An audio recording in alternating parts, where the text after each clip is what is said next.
नमस्कार मित्रों, आज मैं आपको जो घर में जो मसाले का प्रयोग होता है उसमें लहसुन का बहुत बड़ा योगदान है, उसके बारे में मैं बताने जा रहा हूं कि इसके नुकसान क्या है, इसके बारे में हमको जानना चाहिए। क्योंकि हर औषधि के फायदे और नुकसान को जब तक हम नहीं जानते हैं तो होता है कि जाने अनजाने में हम बहुत चीज अपने शरीर के ऊपर उसका प्रयोग करते रहते हैं और वो चीज हमारे अंदर बढ़ते रहता है। लहसुन के कुछ नुकसान है। उसमें पहला नुकसान है कि अगर स्किन संबंधी डिजीज हो उसमें लहसुन के प्रयोग से बचना चाहिए, क्योंकि यह एलिनेज नाम के एंजाइम का सेक्रेशन करता है। उस स्थिति में क्या होता है, एलिनेज जो होता है वह चर्म रोग में घातक साबित हो सकता है, चमड़े के लिए यह नुकसानदायक है, उससे बचना चाहिए। दूसरा है कि यह सर दर्द में इसका प्रयोग नहीं करना चाहिए। यह न्यूरोपेप्टाइड का सेक्रेशन करता है जो सर दर्द के लिए, माइग्रेन के लिए घातक होता है। इसके अलावा मित्रों, जो महिलाएं गर्भवती हो उनको लहसुन के प्रयोग से बचना चाहिए, क्योंकि इसकी तासीर गर्म होती है। बहुत अधिक अगर लहसुन का सेवन करते हैं तो उस स्थिति में गर्भपात होने की समस्या उत्पन्न हो सकती है।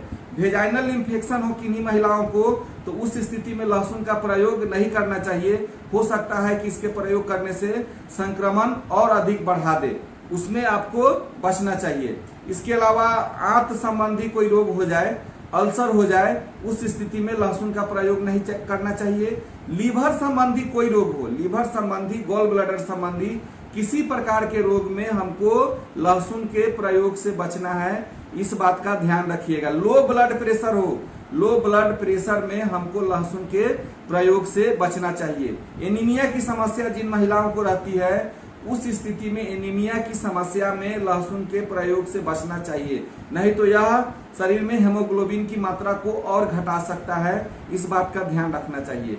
ऑपरेशन से पहले, सर्जरी की समस्या, सर्जरी से पहले कुछ दिन पहले से इसका आपको अवॉइड करना चाहिए, क्योंकि यह क्लॉटिंग बनने की प्रक्रिया को धीमा कर देता है। और अगर आप लहसुन का बहुत अधिक प्रयोग करते हैं तो हो सकता है कि आपके क्लॉटिंग की क्षमता जो है उसको कम कर दे, इसलिए इससे बचना चाहिए। जिसको अल्सर हो, पेट में गैस बनता हो या डायरिया की समस्या हो, उस स्थिति में हमको लहसुन के प्रयोग से बचना चाहिए। इसके अलावा अगर हमारे सीने में जलन हो या बहुत अधिक गर्मी हो शरीर में, उस समय लहसुन का प्रयोग नहीं करना चाहिए। अगर आप उस समय लहसुन का प्रयोग करते हैं तो सीने में जलन उत्पन्न हो सकता है, उल्टी हो सकता है, इस बात को ध्यान रखना चाहिए। अगर लहसुन से एलर्जी हो, उस स्थिति में भी लहसुन से, अगर एलर्जी बहुत अधिक हो, उस स्थिति में भी लहसुन के प्रयोग से बचना चाहिए। क्योंकि ये बात आपको इसलिए बता रहा हूं कि कोई भी आदमी होता है, क्या बोलता है कि सीधे बोलता है किसी समय के लहसुन का प्रयोग कर लीजिए, हल्दी का प्रयोग कर लीजिए।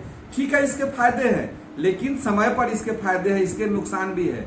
किसी को सर्दी हो जाए, खांसी हो जाए, जाड़े में सर्दी खांसी है, तब तो आप लहसुन का प्रयोग करिए, क्योंकि इसकी तासीर गर्म है, कोल्ड विंड का अटैक हुआ है लंग्स पर, यह कंट्रोल करेगा।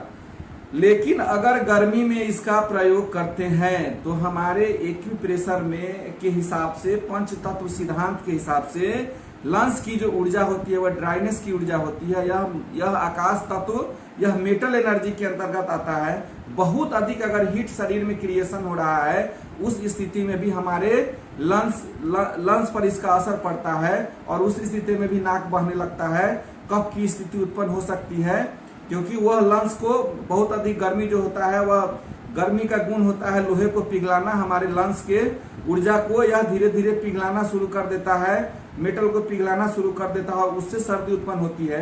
उस स्थिति में अगर सर्दी खांसी में अगर आप लहसुन का प्रयोग करते हैं तो हो सकता है कि वह समस्या जो है और अधिक बढ़ जाए। इन सब बातों का आपको ध्यान रखना है लहसुन के प्रयोग करते समय।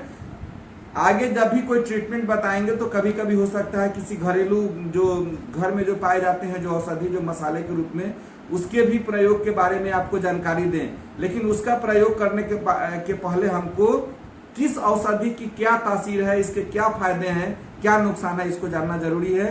इन्हीं बातों के साथ मैं सुधीर कुमार आप लोगों से विदा लेता हूं और एक आग्रह करता हूं कि जिन मित्रों ने अभी तक मेरे चैनल को सब्सक्राइब नहीं किया है वह इस चैनल को सब्सक्राइब कर दे, बेल आइकन को दबा दे, ताकि जो भी जानकारी हो आप तक पहुंचाएं। तब तक के लिए नमस्कार, धन्यवाद, जय हिंद, जय भारत।